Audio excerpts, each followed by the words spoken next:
আমাদের ছেলে ট্রেন গাড়িতে উঠবে, এই জন্য টিকিট করতে আসলাম। এই যে টিকিট কাউন্টার, 50 টাকা করে টিকিট। এই যে ছেলেকে নিয়ে টিকিট করলাম, টিকিট করে এখন আমরা যাচ্ছি ট্রেনের সামনে। ট্রেনে উঠবো একটু পরে। বাচ্চাটা অনেক যন্ত্রণা করছে ট্রেনে ওঠার জন্য।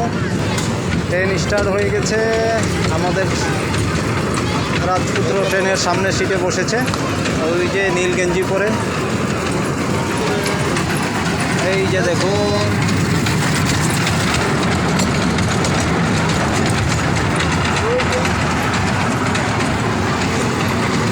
ছেলের অনুরোধ অনেক সময় থেকে ঝামেলা করছে, ট্রেনে উঠবে। এই যে ট্রেনে উঠিয়ে দিলাম।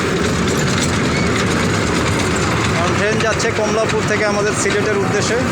তো আপনারা যারা ঢাকায় আশেপাশে আছেন, নবাবী মোড় চলে আসবেন। এখানে ছোটোখাটো মেলা, অনেক সুন্দর মেলা। এই যে আমার ছেলে, আমাদের রাজপুত্র ট্রেন চালাচ্ছে বসে বসে।